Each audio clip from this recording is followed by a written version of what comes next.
దేవునికి ప్రార్థన చేస్తాము. ఒక 2 నిమిషాలు 2 सेकंड। आपका मम्मी डैडी भाई बहन सब लोग अच्छा रहना बोल के अभी भैया आप लोगों के लिए प्रेयर करेंगे। ఒక 2 సెకండ్లు సైలెన్స్ గా మీ మనసులో అనుకోండి, తర్వాత నేను ప్రేయర్ చేస్తాను। 2 సెకండ్లు అయినాక साइलेंट रहेंगे। 2 3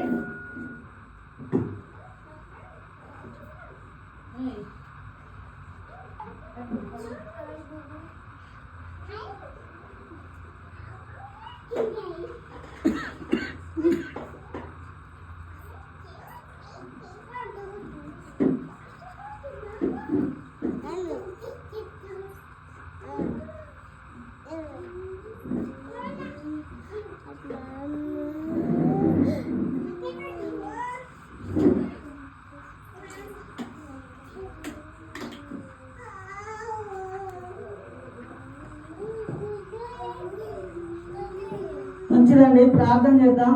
దేవుడు మిమ్మల్ని దీవించి ఈ విధంగా మరి క్రమశిక్షణగా మేము చెప్పిన విధంగా మీరు మరి ఈ విధంగా విన్నందుకు దేవునికి మహిమ।